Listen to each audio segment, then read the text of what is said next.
Alrighty, friends, here we are. Uh-oh, what have I done wrong now?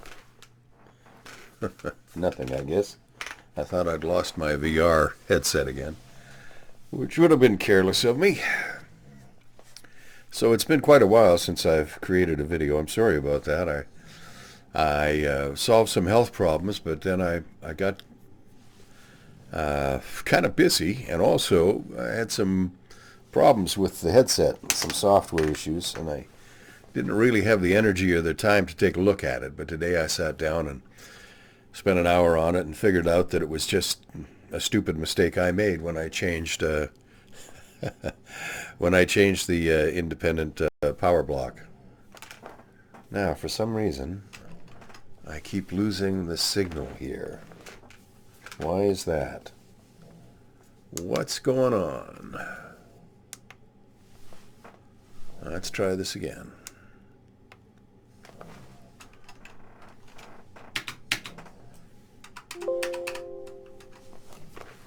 Okay. How did Microsoft Flight Simulator quit on me. Isn't that something? I hadn't expected that. That's an unusual result. Let's see what we got here. We still have Steam VR. Let's just see what my settings are here. Maybe I need to change some settings. Well, you working with the latest Pimax Play software and the latest firmware. So let's just see. Let's go to settings.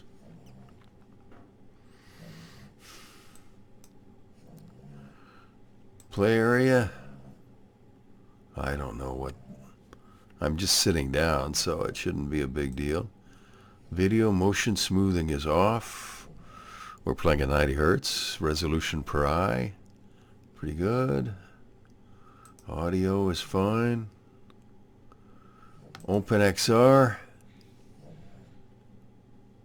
Okay, OpenXR runtime. Manage OpenXR. Wait a minute, what are we doing here? This is where we went wrong, I think. OpenXR installed AP layers. Well, this is interesting. I don't know if this is going to make any difference. But NextSaver is a nice thing to have for games like DCS and a few others. A couple of others anyway, including IL-2. Maybe just IL-2 and DCS. I don't know if anybody else uses it. Close. Okay. Now let's go back to... Alright, let's close this. And let's go here. Let's try starting the game from my assets. You bet my assets. Okay, that's not the funniest thing I ever said. I know that. Let's try starting Flight Sim from here. See what happens. I may have to figure some of this OpenXR stuff out again, because I used to use Matt Buccianeri's OpenXR toolkit. And now Pimax has its own OpenXR runtime. So let's see how it works. It's opened up Steam correctly. And I may have to do some editing on this video because it's been a long time since I played Flight Sim, a couple of months. But if you're a Flight Sim aficionado the way I am, you know that Flight Sim 2020 can take a long time to load. In fact, I think waiting for it to load earlier today, I grew a beard, shaved it off, and grew another one. It's coming up roses now, I think. Let's just see if we can get VR to work. And if we can't, I'll post this as a failure to launch video, and then we'll try and fix it tomorrow or the next day when I have a little more time. But I just continue in normal mode. That's what we'll do. I wanted to stop and do a video today just to let everybody know that I'm still above ground where I want to be, and feeling a lot better since I figured out that the meds were my problem, not the illnesses that the doctors were trying to diagnose, which is Always interesting. Why is it the old fat retired English teacher had to be the guy to figure out to check the meds rather than going for this scan and that scan and this biopsy and that biopsy? But anyway, it all worked out. As soon as I stopped taking this one particular med, diabetes med, I started the next day. I felt 20 years younger, which is a nice thing, and I feel quite a bit better now. So I hope to be doing more videos over the winter. We already have this plug-in running. Logi Microsoft lights. Oh, that's probably for my Logitech switch panels. Well, we'll see how this goes. I've had quite a time with the Crystal lately, but mind you, a lot of the problem was that I was so sick when I was trying to make it work before that I misconnected it. I plugged in a cable that shouldn't have been connected and then wondered why nothing was working. But that's what happens when you're really ill, which I was for the better part of a year thanks to these meds. Oh, I don't, it's not really anybody's fault. It's just the way it worked out. Okay, so here we are in the hangar. Let's just see if we can do a flight here. We'll go to, let's see, where would I like to fly from today?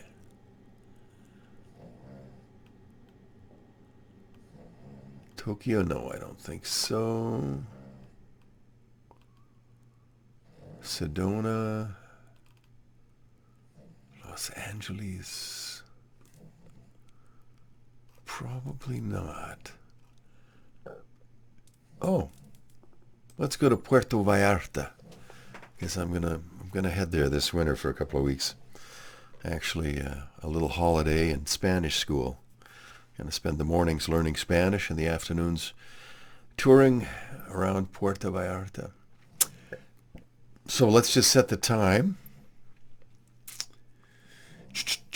If I can remember how to do this, 8:02 p.m. Let's back this up to 10:22 a.m. And we'll go full screen on this baby. We'll click fly. And then we'll see what happens. This could... we could be at this for a while. Hope everything's okay at your house and that you are all well and had a happy and fairly healthful Halloween last night. We didn't get very many kids in my neighborhood. We had, I don't know, like a dozen or something. But out in Airdrie by Calgary, where my niece and her kids live, I think they said they had 1,000 kids through the neighborhood, which is unbelievable, really. But there you go. You need to buy a lot of candy for that. I thought we should try and be healthy and maybe hand the kids well. So carrots were on sale. No, I'm kidding. I would never give kids carrots for Halloween. Let's give them something that'll keep them and their parents awake all night on a sugar high. I specialize in coffee crisp and Kit Kat bars. The kinds of things I liked to get when I was a kid. Did they have those weird Halloween candies when you were a kid that looked like a pale kind of white, weird-looking toffee? Oh God, they were awful. But they were cheap, so people bought them. I think I had a lot of dental work as a result of those. Okay, VR seems to be working. I'll take my goggles off here. And why isn't this working? Okay, so something odd is going on here. Okay. Resume. Oh, that's what we need to do. Resume. Doesn't want to let me do that. That's odd. So I got a fail situation here. I wonder if I'm supposed to use one of the... I hate it when they set it up for the hand controllers, you know, the game controllers. Because I never have those working properly. I don't know what the hell I'm doing with them properly. Alright, what's going on here? Let's get out of this.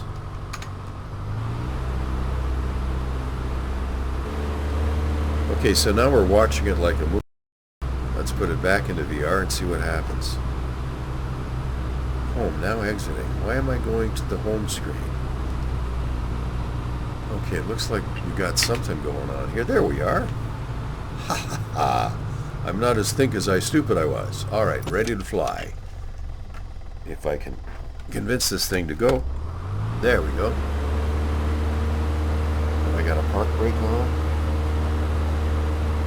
Where the hell is the park? That's flaps.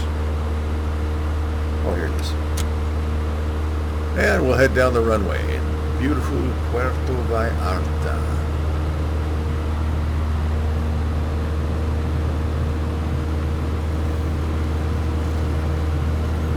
This is the Piper trainer. I haven't seen very many of these. I never flew one. It lifted off by itself. That's nice. Means I must have the trim pretty close. But the Tomahawk had a terrible reputation for being unrecoverable in a spin, which I don't think was altogether justified, but you never know. There were stories of horrible spins that couldn't be recovered. So I think there may have been some issues. I have no idea what the truth is, and I don't think I'm going to speculate. But I always thought, you know, if it had been a little bit more successful, it would have been perfect. Because new trainers today, like Cessna brought out that, what was it called? Was it called a Sky Chaser? It was a small replacement for the 150, 152 trainers. And it was horribly expensive.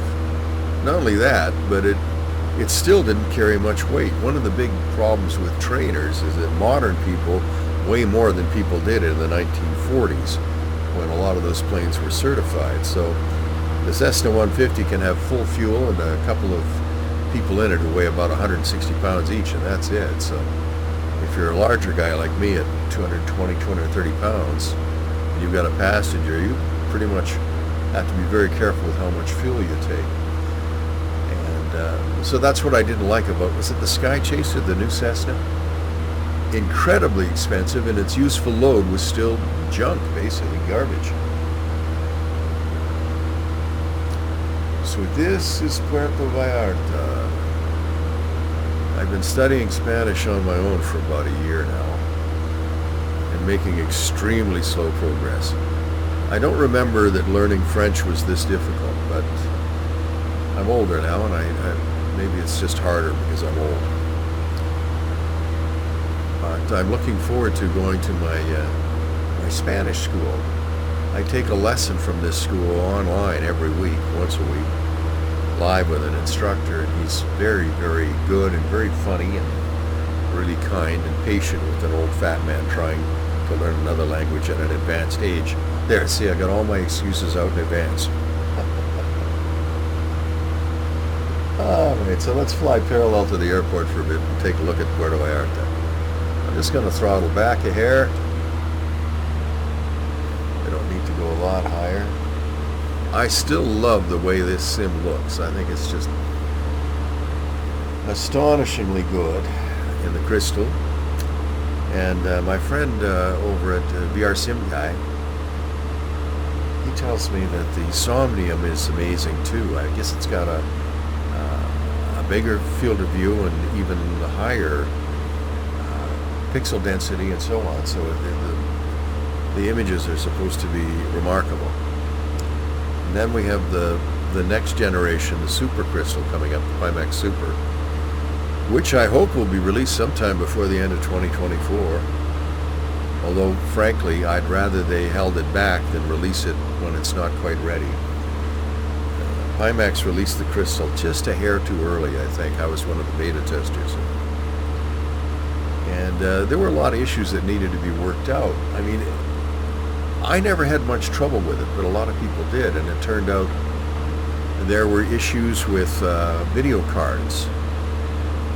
The problem wasn't Pimax, the headset. The problem was some video cards would not allow you to have 3 monitors plus VR. They limit you to 2 monitors in VR. Once we figured that out, a lot of people's problems went away, but there were still other issues that needed to be worked through. And to their credit, Pimax did deliver on everything they'd promised eventually. But I hope next time the product they released is much more nearly complete, because it looks like it's going to be amazing. It'll be a slightly wider field of view, horizontally and vertically, and we'll go from 35 pixels per degree density up to, I don't know, 50, 55, something like that. It'll be very nearly human eye maximum potential. I can't wait to see how VR moves along. Now we've got some really good headsets out there from what's that little small one that they have that everybody likes so much? It's very lightweight, very small. It's good, and I think a couple of the Quest headsets, the Quest 3 is pretty good. People seem to like it, and Crystal, of course, and then there's the Somnium, which is again, I haven't tried it because I can't afford to get every headset. I'd like to. I wish I had that kind of money, but I don't. So I'm reserving my money for the Crystal, and then if and when it comes out, a new computer and the 12K in a year or so. We'll see how it all works out. But I think we've got some really strong manufacturers working for us now. It's too bad HP Reverb got out of it, because the Reverb G2 was a very good headset. I wish they'd done a follow-up with higher resolution and a wider field of view, because that was a very good headset. And of course there's the Steam, is it a Steam headset? The Valve Index. Yeah, that was another good one. But of course it's pretty old now, and you're not going to get the kind of visuals that you get from the Somnium or the Crystal in that one. But it had a lot of good things going for it, and it was really very good for its day. So everything seems to be working now. I thought this was going to be a How I Failed Again video, but it looks like it's a How I Succeeded in Spite of Myself, the video. But wait, I still have to land. So there's plenty of opportunities for me to fail. I haven't flown in Microsoft Flight Sim for a long time. So I'm going to power back and descend. And I think what I'll do is I'll just do a circle over here somewhere and come back and do a straight in or something from right base maybe. I have never been to Mexico, so I am really looking forward to my trip next year in the winter. It'll also get me away from the Canadian prairie winters, which, if you dress for it, are still bloody awful. I didn't mind winter so much when I was a kid. I played hockey and I skied. I enjoyed all of the winter stuff, but now, every time the weather gets cold, every bone in my body starts to hurt. I'd really rather live someplace where it's pretty much summer all year round and I can play golf every day and just kind of chill, but well, Canada's a pretty good place to live, so I'm reluctant to leave it. Despite our government, which is occasionally as screwed up as any government in the world, it's a pretty nice place to live.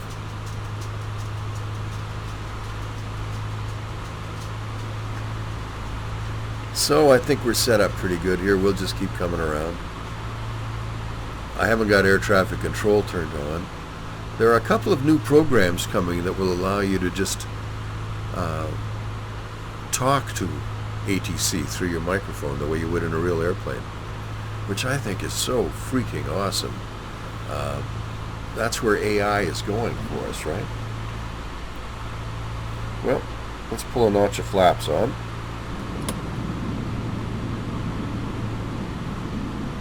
I don't want to do a whole lot of slipping with the flaps on. I think we're going to make the runway, so I'm going to power right back.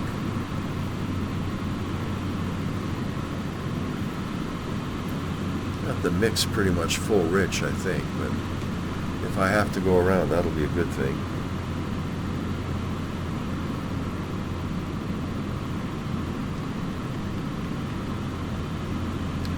Airspeed's kind of high at this point. Yeah, I gotta get back down. See, that's what happens if you don't fly for a while. In real life, it's kind of easy to monitor your speed, although it can get away from you even in real life. But in a sim, you've got to kind of be watching your instruments and thinking about what you're doing all the time, which is difficult for me, as I'm getting old and feeble-minded, I think. This thing's kind of twitchy on the rudder and the ailerons. I may have to sort of draw the mix back a bit.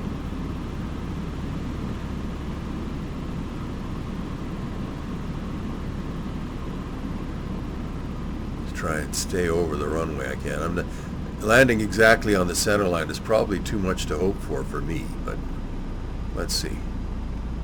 A little balloon action there. Very hard to keep the nose straight. Okay, one bouncy bouncy, two bouncy bouncies. Nose wheel comes down. Well, wasn't pretty, but we're down safe. Apply some brake action here and just pull off to the side.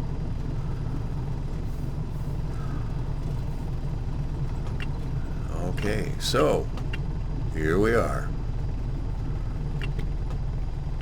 Well, not only did I survive the landing, we can use it again, so that means it's not just a good landing. If you can use the airplane again, it's a great landing. And I was going to point this out to you guys. If any of you are interested in or need a voice artist, well, I do that too. I do a lot of voice work, and you know, if you're on my channel and you like what I do with these videos, you might want to check out, or you message me and check out some of the voice acting that I've done and see if it fits what you might need for your projects, commercials, films, whatever. I'm not doing, I don't generally do answering machines or things like that, but I do like to, I do a lot of commercials. I think I sat down with my high school students one time. I spent 17 years in radio and before I became a teacher. And I think over the years, I've done something like 15,000 commercials, television and radio, and dozens, maybe hundreds of video projects, and a few films. So if you have some interesting stuff that you'd like voiced, maybe I'm your guy. If not, I suggest you check out Voice 123, which is where I hang out, because there are a lot of really talented people there. And if you don't like me for your project, well, there's going to be somebody there who will work really well for you. And I want to thank you for joining me on this video. I'm sorry it was rather long and protracted while I tried to figure out what was going wrong and what was going right, but it worked out better than I thought, because I've been having a little trouble getting things sorted with this headset. But as I say, it turns out that was more me and less the headset. And never doubt that there's no mistake so foolish that I can't make it. And I hope you don't feel you made a mistake hanging out with me today and enjoying this video. And I hope we'll see you again. There, I hope that you subscribe. Maybe set the dinger for reminders if I post a new video. And I never expect anyone to do those things, but I sure do appreciate it when it happens. And thank you again for joining me.